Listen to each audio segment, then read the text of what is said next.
NID కొత్త road flyover నుంచి Kakani Nagar junction వద్ద భారీ యాక్సిడెంట్ జరిగింది. 2 లారీల మధ్య బోల్తపడ్డ ఆటో, ముగ్గురికి తీవ్ర గాయాలు. లారీ కింద భాగంలో చిక్కుకున్న మహిళ. ఎన్ఐడి కొత్త రోడ్డు ఫ్లైఓవర్ మీద భాగం కింద భాగం పూర్తిగా స్తంభించిన ట్రాఫిక్. మహిళను సేఫ్గా బయటికి తీశారు. ఆటో డ్రైవర్కి కాలు విరిగిపోయింది. లారీ డ్రైవర్కి చిన్న దెబ్బలు తగిలాయి. హుటాహుట్టిన ఘటనా స్థలానికి చేరుకున్న ఎయిర్పోర్ట్ జోన్ పోలీసులు దెబ్బలు తగిలిన వ్యక్తులను కేజీహెచ్కి తరలించారు.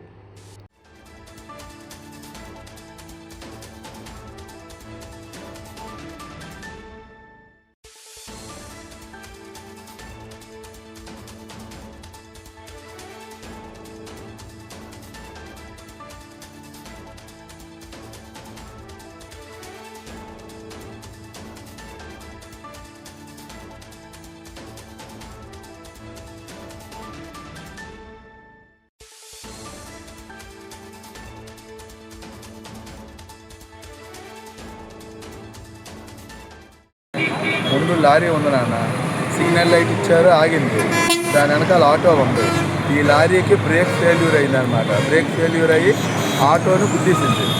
ఆటో ముందు లారీ సిగ్నల్ ఆగడం వలన యాక్సిడెంట్ సేవ్ అయింది. ఎవరికేం అవ్వలేదు, చిన్న దెబ్బలు తగిలే. ఆటో అనుకోడిపోయింది అంతే. సార్, ఆటోలో ఒక లేడీ, ఒక డ్రైవర్ దెబ్బలు తగిలేదు. 108లో అంబులెన్స్ పంపించాం వాళ్ళని. లారీ డ్రైవర్ని కూడా ఇప్పుడు 108లో అంబులెన్స్ పంపించాం. ట్రాఫిక్ క్లియర్ చేస్తున్నాం. దగ్గర ఒక 10 నిమిషాల్లో మొత్తం ట్రాఫిక్ అలా. ప్రాణహాని ఏమీ లేదు, దెబ్బలు తగిలేదు. Thank you.